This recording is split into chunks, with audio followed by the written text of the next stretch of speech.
சித்தர்கள் இதை 1000 வருடங்களுக்கு முன்பே சொல்லிவிட்டார்கள். பேசுவானும் ஈசனே, பிரம்ம ஞானம் உன்னுளே, பேசிடாமல் இருப்பீரேல் நாதன் வந்து பேசுமே. இந்த வரிகளின் உண்மையான ரகசியம் என்ன தெரியுமா?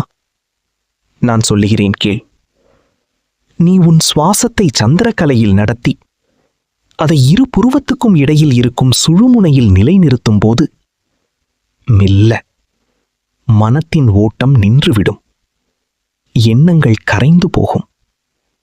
அப்போது நான் என்ற உணர்வே இல்லாமல் நீ பிரம்ம நிலையில் அமைதியாக இருப்பாய்.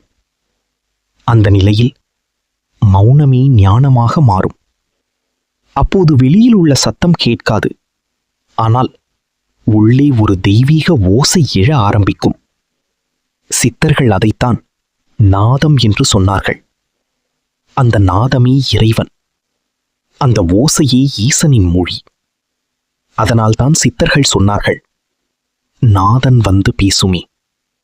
அதாவது பிரம்ம நிலையில் நீ இருக்கும்போது இறைவன் வார்த்தையால் பேசமாட்டான், நாதமாக அதிர்வாக உன்னுள் பேசுவான்.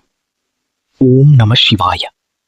இந்த வீடியோ உங்களுக்கு பிடித்திருந்தால் லைக், ஷேர், சப்ஸ்கிரைப் செய்யுங்கள். நன்றி, வணக்கம்.